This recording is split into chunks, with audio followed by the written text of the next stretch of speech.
ہے تم کہتے ہو کہ روحانی طور پر اللہ نے اٹھایا جسمانی طور پر نہیں، تو اللہ نفی کر رہا ہے کہ نہ اس کو قتل کیا گیا، نہ اس کو صلیب چڑھائی گئی، پھانسی دیا گیا۔ تو مرزا صاحب سے پیر صاحب نے سوال کیا آپ یہ بتائیں کہ قتل بھی روحانی ہوتا ہے؟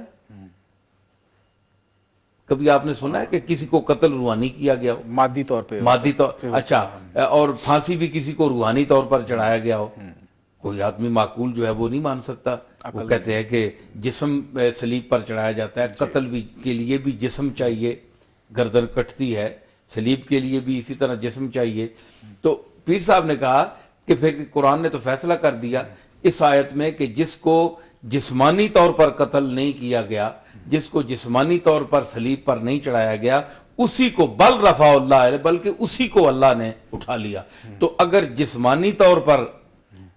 قتل ہے تو جسمانی طور پر اٹھانا چاہیے، اور اگر روحانی پر انسان پر قتل ہوتا ہے، ہو سکتا ہے روحانی طور پر، تو پھر اسے روحانی طور پر اٹھانا چاہیے۔ آپ بتائیں کہ قتل روحانی ہوتا ہے یا جسمانی؟ تو ہر شخص کہے گا صحیح، بالکل کہ قتل تو اللہ نے اسی کو اٹھایا جس کا وہ قتل جسمانی نہیں ہوا، اسی کو یعنی جسم کے ساتھ اٹھایا۔ تو یہ فتنہ جو ہے انگریزوں کا پھیلایا ہوا تھا، یہ بہت بڑی دلیل ہے، بہت بڑی علمی دلیل ہے۔ حقیقت الوحی اس کی کتاب تھی، مرزا غلام احمد قادیانی، اس میں ایک اس نے اسٹیٹمنٹ دی ہے کہ میں انگریزوں کا خود کاشت پودا ہوں۔ اچھا، تو اس میں کتنی نعوذ باللہ حسن اور حسین اور عائشہ میرے حضرت عیسیٰ علیہ السلام کے متعلق جو گالیاں دی ہیں، ننگی گالیاں عیسیٰ علیہ السلام کو، اور ان کے یعنی دیکھیں نا جی، ہم تو یہ نہیں کہہ سکتے، لیکن کم از کم اچھی زبان استعمال کرنی چاہیے ایک معقول پڑھا ہوا آدمی۔ اور پھر اگر اللہ تعالیٰ کی طرف سے کوئی پیغام لے کر وہ آئے تھے، تو پیغام کا یہ مطلب تو نہیں ہے کہ آپ کو جو نہیں مانتا اس کو آپ ماں بہن کی گالیاں دیں۔ کوئی رسول آدم سے لے کر جو سچے رسول آئے ہیں، تو آپ بتائیں کہ حضور ختمی مرتبت علیہ الصلوۃ والسلام کے دور اقدس تک کہ کیا سلوک کیا مکے والوں نے آپ سے، بالکل آپ کو پتہ ہے، سب دنیا جانتی ہے، لیکن آپ نے کلمہ خیر کے سوا اپنے زبان مبارک سے نہیں کچھ اسلام آ نکالا۔ گئے تھے، انہوں نے کہا پہاڑ ان پر پھینک، سب کچھ ہوا، آپ نے فرمایا نہیں، کچھ بھی نہیں آپ نے فرمایا۔ تو جس کے پیچھے اللہ تعالیٰ ہوتا ہے یا اللہ تعالیٰ کا اذن ہوتا ہے یا حکم ہوتا ہے، جو اللہ کی طرف سے رسول ہوتا ہے، اس کا تو یہ مقام ہے۔ پیر صاحب یہ جو تدریجن نبی بننے کا پروسیس ہے، مثلا پہلے وہ بنا، ذلی بروزی، پھر مسیح موعود بنا، پھر اس نے اسٹیٹمنٹ دی کہ میں نبی، بلکہ ان کے کسی حکیم صاحب تھے، انہوں نے حکیم نور الدین، حکیم نور الدین، انہوں نے کہا کہ جی یہ آج سے یہ نبی ہیں، میں نبی کی طرح دیکھتا ہوں۔ تو ہمارے اسلام میں تو کوئی کنسپٹ ایسا موجود نہیں ہے کہ نبی تو پنگوڑے میں بھی نبی ہے، وہ وصال آتانی الکتاب وجعلنی نبیا، عیسیٰ علیہ السلام کہتے ہیں کہ اللہ نے مجھے، جب انہوں نے کہا نا کہ تم یہ کہاں سے لائی ہو، یہ کس کا بیٹا ہے، قال انی عبداللہ، تو عیسیٰ علیہ السلام نے فرمایا کہ میں اللہ کا بندہ ہوں۔ آتانی الکتاب وجعلنی نبیا، اللہ نے مجھے کتاب دی ہے اور اللہ نے مجھے نبی بنایا ہے۔ تو وہ تو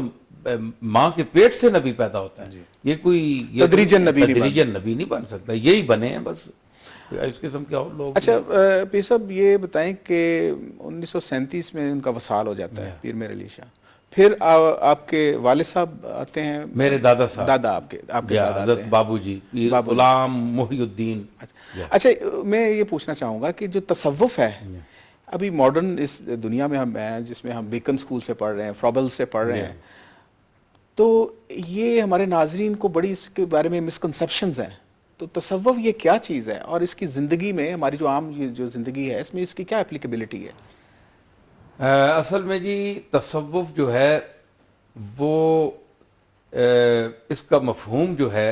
کہ اپنے آپ کو پاکیزہ کرنا، ٹھیک، پاکیزہ اس کے کرنا، لفظی معنی ہو گئے، اس کے لفظ تقویٰ، ٹھیک ہے۔ تو اللہ تعالیٰ نے جو قرآن مجید میں جو سارا مدار رکھا ہے اعمال کا، ان اکرمکم عند اللہ اتقاکم، بالکل، جو تم سے سب سے زیادہ متقی ہوگا وہ اللہ کے نزدیک مکرم ہوگا، باعزت ہوگا۔ تو اب متقی کا یہ معنی نہیں ہے کہ صرف وہ نمازی پڑھے یا صرف روزے رکھے، صرف یعنی قرآن شریف پڑھ لے، حج کر آئے، عمرے کر آئے، یہ متقی ہے۔ متقی کا دائرہ اتنا وسیع ہے کہ جو متنفس انسان سانس لے رہا ہے، وہ اپنے ہر حرکت، عمل اور جو کچھ وہ کر رہا ہے ایک ایک سیکنڈ میں جو کچھ عمل کر رہا ہے اس میں وہ پہلو اختیار کرے کہ جو انسانی اقدار کے اعلیٰ سطح پر وہ چیزیں ہوں، وہ عمل ہو، وہ سوچ ہو، وہ فکر ہو، تو وہ ایک وسیع معنی ہے تقویٰ کا۔ یہ معنی نہیں کہ چاندہ آپ عبادتیں کر لیں، آپ کو ایسے لوگ بھی ملیں گے جو نمازیں بھی پڑھتے ہیں، جو حج بھی کرتے ہیں اور قتل و غارت بھی کر رہے ہیں، بلکہ بعض ایسے ہیں جو دہشت گردی بھی پھیلا رہے ہیں۔ دہشت گرد